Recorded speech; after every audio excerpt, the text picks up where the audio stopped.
Welcome back to our breaking news coverage of the U.S. airstrikes on Iran. The U.S. now says it has obliterated Iran's nuclear sites with its attacks on 3 key nuclear-related facilities. But this question remains: does Iran still have any nuclear capabilities left? I want to bring in retired U.S. Navy SEAL Admiral Robert Harward. He's a former Deputy Commander of the U.S. military's Central Command under the leadership at the time of General James Mattis. Admiral, thanks so much for joining us. What's your very early assessment of how successful these latest U.S. airstrikes were in disabling the Iranian nuclear potential? Well, I think, Wolf, they've been tremendously successful. But I think the real important part is to understand this is just one component of what I believe is a broader Israeli campaign. And I think that campaign began after Hamas invaded Israel on October 7th, 2023. And that campaign is very broad. As you saw, immediately after 2023, they went after the surrogates, Hamas and Hezbollah, and they decimated them. Now they turn their attention to Iran. And the Iran we know before October 7, 2023, and the leadership is in tough and dire straits. The Israelis have incapacitated their surface-to-air missiles, so now they can fly unchallenged in their airspace. They've gone after their leadership.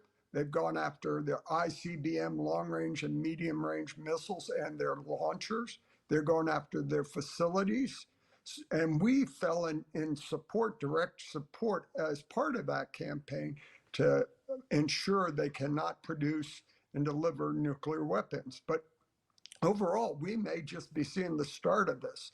I think Israeli wants to ensure that all elements of Iranian power and their ability to project power is decimated and cannot be reconstituted for decades. And that creates an incredible opportunity for the region. So what is your best assessment right now, Admiral, of how close Iran actually was to having a nuclear weapon? Well, I think Israel has demonstrated that to us, and so has our intel organizations. We knew they had progressed to the point of having the material or could enrich, go from 60% to weapons-grade material in a matter of days. The other part that's not as clear, the weaponization and the ability to deliver that weapon.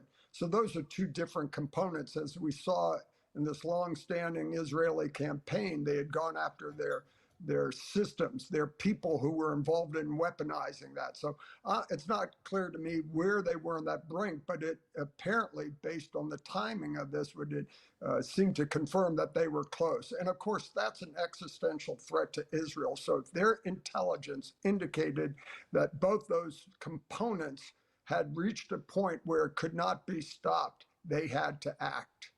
3 and U.S. I believe aircraft. our intelligence must have confirmed that to act in direct support of their campaign plan.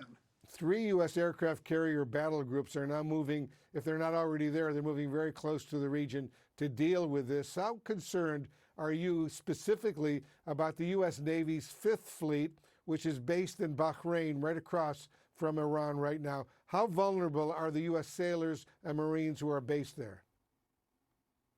Well, they're always at risk, and we got to keep that at the forefront of our thoughts. But then again, I think our ability and what the campaign has done to neutralize Iranian threats, minimize the risk or help abate it to some point.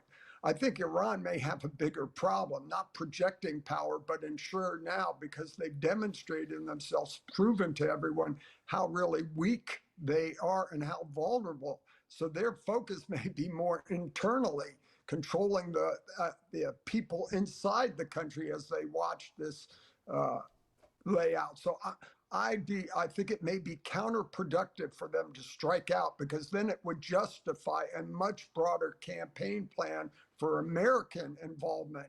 I think President Trump has been very clear. He wants to negotiate. He wants to ensure they are unable and agree to never have a nuclear weapon. But so if they do strike back and retaliate, I think it becomes a much broader campaign and much more threatening to the regime in Iran.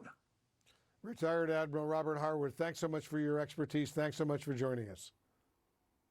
Thanks, Wolf. Good to be with you.